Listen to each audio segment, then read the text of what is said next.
Merhaba arkadaşlar, bugün sizlere sırra kadem basan, Beaumont kardeşlerin 60 yıllık gizeminden bahsedeceğim. Bu tarz videoları beğeniyorsanız abone olmayı unutmayın.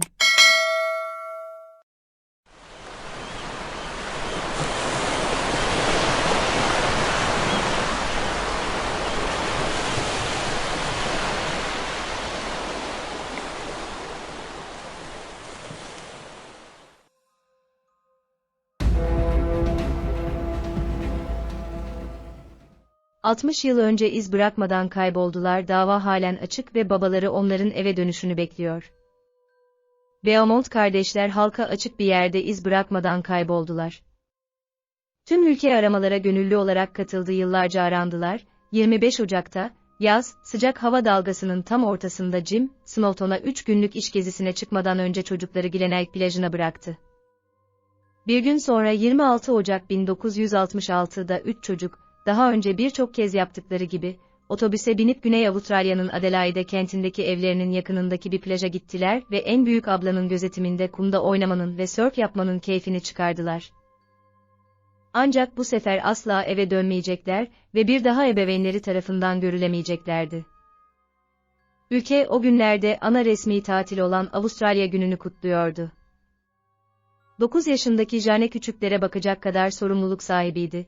Ayrıca çocuklar o plaja çok gidiyorlardı. Sahildeki herkes çocukları çok iyi tanıyordu. Onları otobüs durağına bırakan anneleri tanıdıkları insanların yanlarında durmalarını ve göz önünde bulunmalarını tekrarladı. Yabancılar hakkında uyardı ve eve dönüşleri için otobüs paralarını verdi. Hepsini tek tek öptü. Nereden bilebilirdi onları son kez gördüğünü? Otobüs sahil durağına doğru hareket etti. Eve gitti ve onlar için öğle yemeği hazırlamaya başladı. Çocuklar öğle yemeği için geleceklerine dair söz verdiler. Söz verdikleri saate anneleri onları karşılamaya durağa gitti, gelen otobüste yoktular. Otobüsü kaçırdıklarını düşünen anneleri diğer otobüsü bekledi, bir sonraki otobüste de yoktular. Bu kardeşlerin yapacakları bir şey değildi, her zaman sözlerinde dururlardı. 5 saat sonra, annesi yakınlardaki Glenelg polis karakoluna onların kayıp olduğunu bildirdi. Artık olayı tüm Avustralya biliyordu, her yer didik didik aranıyor, tüm evlere bakıyorlardı. Ve oradaki birçok insan da çocukları iyi tanıyordu. Bir gün sonra gelen baba anneyi alıp çaresizce sahile gidip evlatlarını tekrar aramaya başladılar ama her şey boşunaydı. Çocuklarını çok iyi tanıyan aileleri, kısa süre önce yetişkinliğini ve güvenlerini kazanan abla Jane'ye hayrandılar. Nancy ve eşi bir gün arkadaşlarını ziyarete giderken çocukları yalnız bırakmışlar, Jane'ye emanet ettikleri için çok rahatlardı. Jane, onları yemek yedirip yatağa yatırmayı bile başarmıştı. Anne ve babasına uyumadan önce not bile bırakmıştı. Dipnot: umarım iyi vakit geçirmişsinizdir.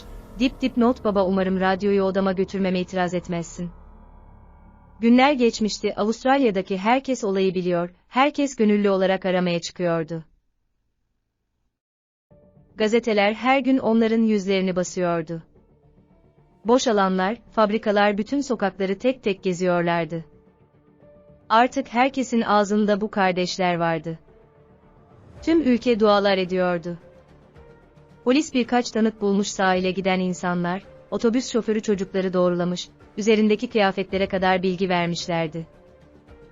Kardeşler Glenelg durağında inip sahile gitmişlerdi. Ve sahilde birçok kişi tarafından görülmüş, hatta bir tanık çok fazla dikkat çektiklerini söylemiş, çünkü çok sesli gülüyor, neşelilerdi diye ifade vermişti. Sahilde okul arkadaşları tarafından da görülmüşlerdi.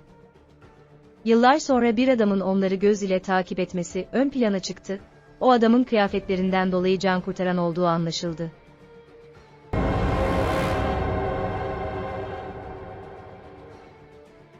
Bir başka görgü tanığına göre yabancı adam birkaç dakika sonra çocukların oyununa katılmıştı. Anneye göre bu imkansızdı. Jane yabancılara karşı her zaman çok soğuk ve güvensiz davranırdı. Ancak tanığa göre onlar uzun zamandır birbirlerini tanıyorlarmış gibi görünüyorlardı. Bir gün çocuklardan biri annesine ablasının kumsalda bir erkek arkadaşı olduğunu söylediğini, anne umursamadığını Daha sonra bu kardeşler şeker almak için en yakın markete gittiklerinde, satıcı bu sefer Vane'ye sadece en sevdiği kurabiyeleri değil kızın daha önce hiç satın almadığı turtadan satın aldığını söyledi. Çocuk turtaları kimin için aldığını söylemedi. Bu da imkansızdı. Anne sadece dönüş için tam yol paralarını vermişti. Bir başka tanık tarafından, sarı saçlı adamla sahilden ayrılırken görüldüler, yaşlı bir kadın ise adamın kızları giyindirdiğine şaşkındı. Oysa çocuklar bunu kendi başlarına rahatça yapacak yaştalardı. Özellikle Jane bir erkeğin varlığından utanmaya başladığı bir yaştaydı. Yaşlı tanıklar polise 4 kişinin gittiği yönü de gösterdi.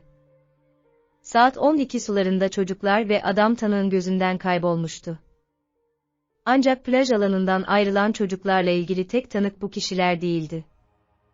Çocukları gören birkaç kişi daha vardı. Onlar da sarı saçlı bir adamla beraber giden çocukları görmüşlerdi. Ancak gittikleri yönle ilgili tarifler birbirine tamamen zıttı. Kısa zaman içerisinde bir robot resim çalışması yapıldı.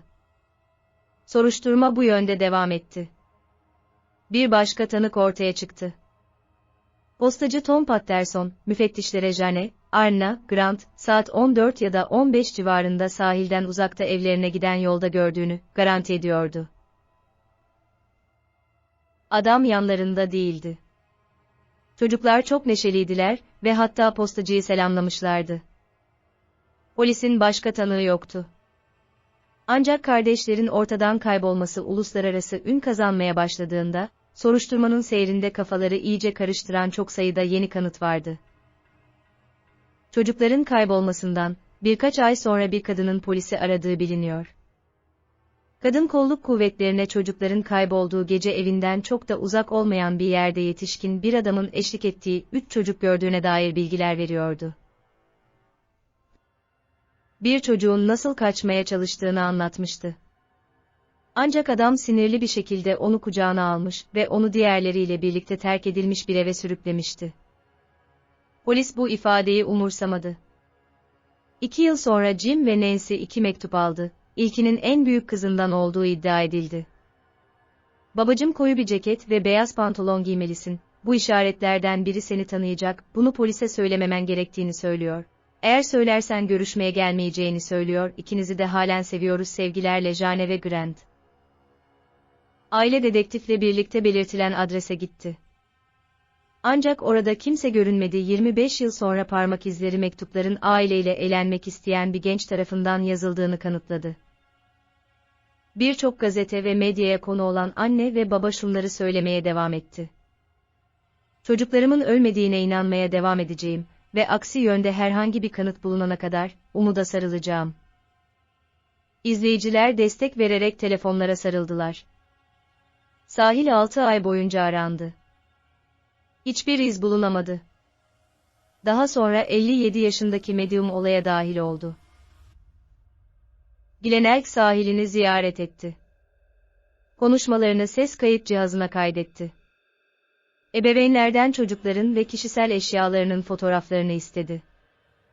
Daha sonra çocukların eşyalarının gömüldüğü yeri işaret etti.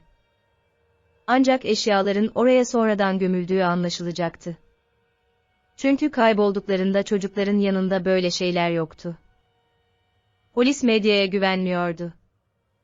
Aramalar 10 yıllar boyunca devam etti. Özel dedektifler kendi yöntemlerine başvurdular. Polis periyodik olarak garip şeyler buldu.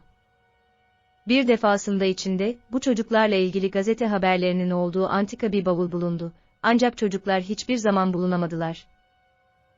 1966'dan son günlerine kadar, Nancy ve Jim şakalara ve tacizlere maruz kaldılar. Sayısız insan çocukları kendilerinin kaçırdığını iddia ederek, fidye talebinde bulundu. 1968'de çift artık toplum içine çıkmamaya başladı. Birkaç yıl sonra da boşandılar. Nancy Beaumont 30 Eylül 2019'da vefat etti. Jim için her şey çözümsüz kaldı. Evet arkadaşlar, bir davanın daha sonuna geldik. Bu konu hakkında sizler neler düşünüyorsunuz? Düşüncelerinizi yorumlarınızla paylaşırsanız sevinirim. Bir sonraki dava videosunda görüşmek dileğiyle. Sağlıcakla kalın.